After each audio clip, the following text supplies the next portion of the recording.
अस्सलाम वालेकुम जी। मेरा नाम सुहेल अब्बास है और आप देख रहे हैं learn with Suhail official YouTube channel. नाज़रीन, आज फिर हम एक करंट अफेयर के टॉपिक के ऊपर डिस्कस करेंगे और वो है करंट चैलेंजेस ऑफ पाकिस्तान। मतलब कि हम 3 से 4 चैलेंज देखेंगे जो कि इस टाइम पाकिस्तान को बहुत ज़्यादा हर्ट कर रहे हैं और जो कि बहुत ज़्यादा एक नीड ऑफ द आवर है कि आप उनको हल करें, और else Pakistan will be going down to drain.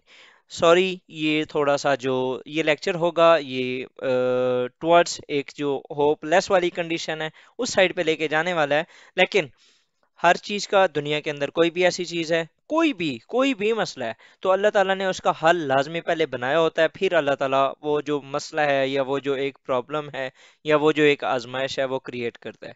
So although Pakistan is going from a tough situation right now, लेकिन there are solutions which Pakistan can adopt to make the things better।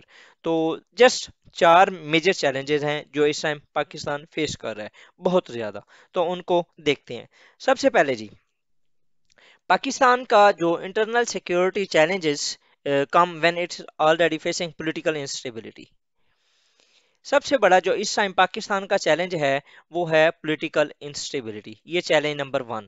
और इसके लिए एक ज़बिग्नेव ब्रेंस्की ज़बिग्नेव ब्रेजेंस्की, ये यूएस के एडवाइजर थे on Afghanistan और ये ऑथर भी हैं बुक के द स्ट्रेटेजिक विजन। बहुत अच्छी बुक है, आपको रिकमेंड करूंगा, आप भी इसे पढ़ सकते हैं।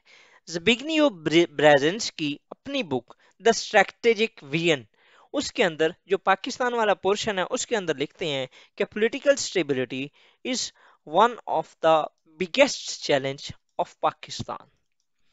One of the biggest challenge of Pakistan मतलब कि इससे बड़ा चैलेंज उनके नजदीक कोई और नहीं है। ये ऐसा चैलेंज है जिसकी वजह से बाकी सारे, मतलब कि ये जो चैलेंज है ना, ये चैलेंज मल्टीप्लायर है।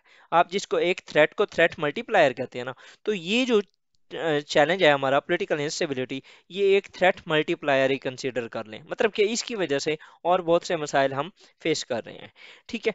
After the main opposition leader former prime minister Imran Khan, जैसे ही उनको जो वोट ऑफ नो कॉन्फिडेंस था उससे जैसे ही हमने वो किया है आउट ऑफ द पार्लियामेंट, उसके बाद से क्या हो रहा है, public rallies and demanding the early elections. अब इस टाइम जो ओवरऑल आप अगर देखें तो मुल्क के अंदर अगर सियासत चल रही है तो वो 2 से 3 चीज़ों की चल रही है। तोशाखाना केस, ठीक है, अर्ली इलेक्शंस और असेंबलीज के टूटने की बात चल रही है। ठीक है।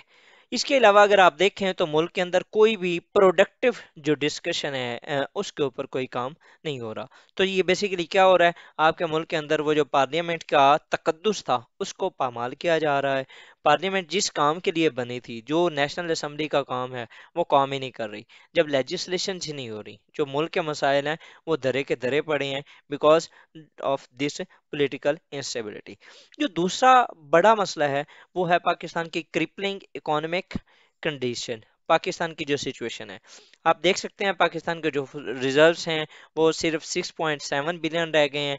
और इस 6.7 बिलियन में भी 6 बिलियन जो हैं वो या चाइना के हैं या यूएई के हैं और या KSA के हैं, किंगडम ऑफ सऊदी अरेबिया। मतलब कि पाकिस्तान के जो सिर्फ रह गए हैं वो हैं $7 बिलियन। ठीक है। तो यहाँ से आप अंदाज़ा लगा सकते हैं। उसके बाद आप रिकॉर्ड ब्रेकिंग जो आप इन्फ्लेशन है वो देख लें।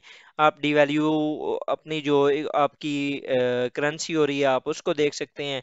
आपके मुल्क के अंदर आटा, उसका बहरान हो रहा है। उसके अलावा इसकी जो प्राइसेस हैं वो भी बहुत आसमानों को छू रही हैं।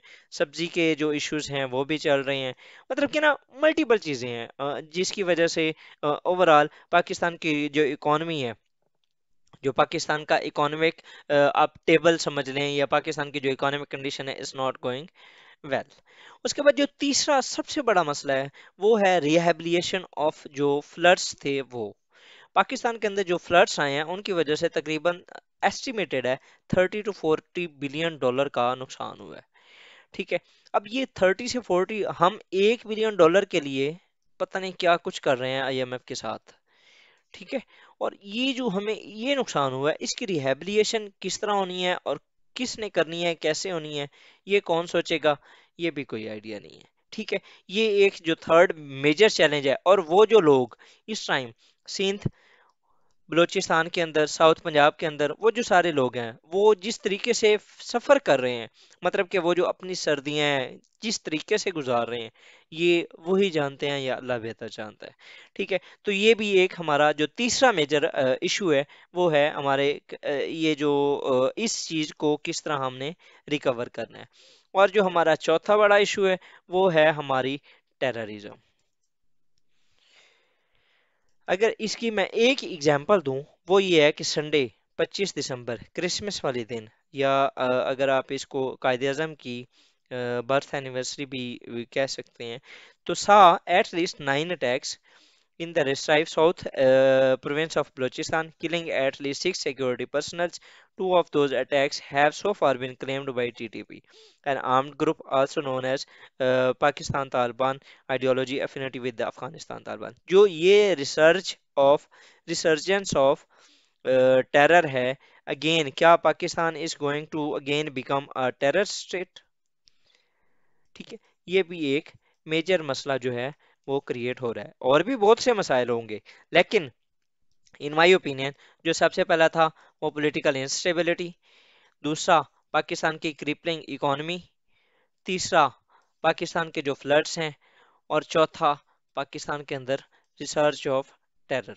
ये मेजर इशू हैं, और आप अगर फॉर एग्जांपल कोई भी करंट अफेयर का, पाकिस्तान अफेयर का, या ओवरऑल ऐसे का कुछ भी आप कोई ऐसे कर रहे हैं या कुछ भी कर रहे हैं, और आप वहां पर इन चीज़ों को कोट कर सकते हैं। तो विदिश भाजी, I will like to thank you for watching my video. अगर आपको ये इन्फॉर्मेटिव लगी हो, लाइक करें, सब्सक्राइब करें, शेयर करें विद योर फ्रेंड्स। विदिश भाजी, थैंक यू, अल्लाह हाफिज, बाय बाय।